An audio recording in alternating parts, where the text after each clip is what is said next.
This match here is Luke versus Andy. Andy being one of our top blue belts, Luke being an experienced white belt. As you can see, Andy's attempting a Bravo choke, but Luke is defending really well. He needs to create more distance between him and Andy, but he's defending the mount very well. Needs to get his wedges in, unfortunately, but he does a really nice reversal in a minute as Andy's controlling him and going for top side control, and you can see the collar underneath the arm, which is making it quite difficult for Luke to escape. Andy will then attempt to do a choke. Now, there's brilliant reversal. Luke is now in top control. Andy's still going for the choke, but Luke is defending it very nicely. Now, because they come out of the area, they have to reset. I'm very happy with both of these guys. Both of them are doing extremely well. As you can see, they're trying to reset. Andy's going to take a bottom position. A bit cheeky. He's going to sweep him straight away. Very nice. Pulls the arm in. Gets a kind of airy Seanagi, shall we say. And you can see straight away for cross choke, which he gets. I don't think Luke was expecting that. I think maybe Andy jumped the gun a little bit. Now this starts immediately. Andy's looking to enter into the butterfly guard by breaking it with his wedge. Luke's doing quite well, but he's allowing Andy to pass, and he needs to move his hips more, which he started to do, but he needs to move them a little bit more to get back to guard. At the moment, he's in north-south and just holding him at the moment, which is not great. He needs to create some distance. Andy's attempting a nice back take for a rear naked. Didn't get both his hooks in, but it doesn't matter. He's still got the choke. Yeah, it's fair enough. Andy's very experienced. He knows a lot about jiu-jitsu. He's got a lot of techniques. And he's working on things at the moment. As you can see, he's set back for a nice leg lock, one of Andy's specialties. X guards it to get that sweep and goes belly down. Needs to be a bit tighter on it, but Andy can finish that. It's not a problem.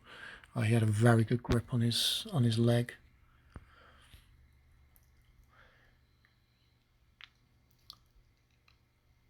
So come on, guys, reset.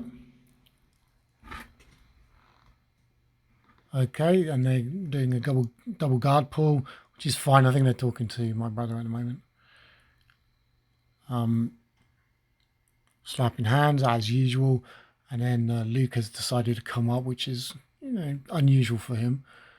He needs to drive the knee down. At the moment, he's allowing Andy to get into a knee shield and a half guard, which will get the sweep pretty easily. I think Luke's balance wasn't great on that. Yet again, Andy's going for one of his specialties, which is a Bravo choke. I think in this one he sits his hips down too early, which allows Luke to kind of scramble and get out of the position, end up in north-south again. He should have secured it, then sat in for the choke. As you can see, Andy's attempting that back take again. It's a fairly decent one. I learned it many years ago from Carlson Gracie. It's very, very good. Andy's trying some new stuff. I think he wants his purple belt.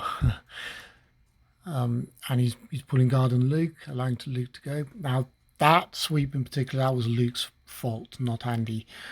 Andy didn't have a particularly decent sweeping position on him, half guard, but Luke threw his weight right across Andy, which allowed for the sweep. Now, obviously, they've got the heavy bag, but they've got to be careful. And very nice baseball bat choke from Andy. Resetting, slapping hands as usual. Show respect to your training partners. And I think Andy's going to give him top position because he's a lot bigger than Luke, and he's also a lot more experienced. He's a blue belt when Luke started, so he is a lot more experienced. But Luke is doing a nice job of controlling him. He needed to keep his weight down. Andy did the right thing, created a lot of space, allowed him to shrink back to guard pretty easily. Now he's just working. I think Andy's allowing Luke to play around a little bit. Yet again, that was Luke's fault. Luke threw his weight far too across Andy, which allowed him to get the sweep. And yet again, they're in a bit of a scramble position at the moment. Luke's doing a great job trying to go for his back. Andy's too experienced for that. I don't think that'll work. Where they go for the leg lock, I think Andy does it a bit too soon. It gives Luke a chance to come up far too early, which is not ideal. And he's sitting in for the reverse key lock from north-south, which is a fantastic move. It's a little bit showy. I think Andy's showing off for the camera, to be honest. And he shouldn't really be doing that sort of stuff on Luke. He should stick to meat and potatoes to try and help Luke a bit more. But he does that. He's very good at helping the newer guys. Yet again, he's going for his specialty, which is the leg lock. Now, we had a debate about this. Technically, you can't turn towards the body with the Achilles. You have to turn away from the body, and this is what I was explaining to him. But Andy was saying he felt it was safe because he kept the knee up. And I'm explaining how Luke would escape the position by palming the knee down just because of the position they ended up in. Obviously, if they were on the other side, he would have to clear the heel first, which is what he's assuming. Which because he was turned towards the body, he needed to clear that knee first before he could try and escape. And this is what Andy's saying about he's saying if the knee is flared outwards, it's not considered turning towards the body.